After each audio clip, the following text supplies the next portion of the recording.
welcome back to Love Cooking with Tochva. If you are wanting to make potato wedges today, like Nando's potato wedges, you are at the right place. Please like, subscribe, share my video, do all of the right things, and I promise you, you won't be disappointed. So let's get started.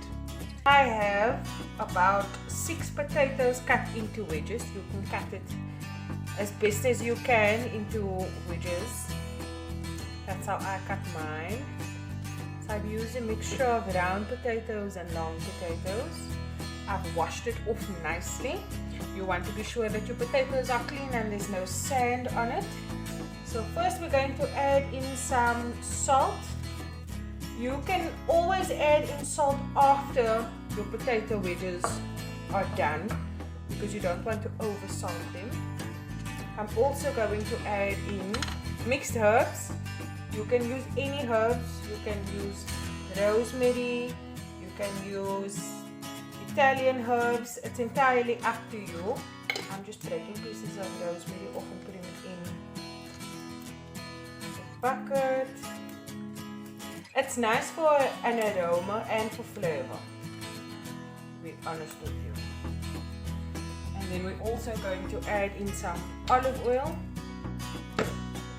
Not sure if you can see it because my bucket is quite close to the camera. Just throw enough oil in so that the potatoes won't be dry. Then I'm also going to add in some paprika. That is just for the nice vibrant color. The potatoes. Like that, and then I'm going to mix this together and I'll show you what that looks like when I'm done. So that is what it looks like after I've mixed everything together, and now I'm just going to get a baking tray and baking paper and we'll be right back. So here I have a baking tray. I'm going to line this with baking paper and then I'll pack my potatoes neatly on top. Guys, remember we eat first with our eyes before we eat with our mouths.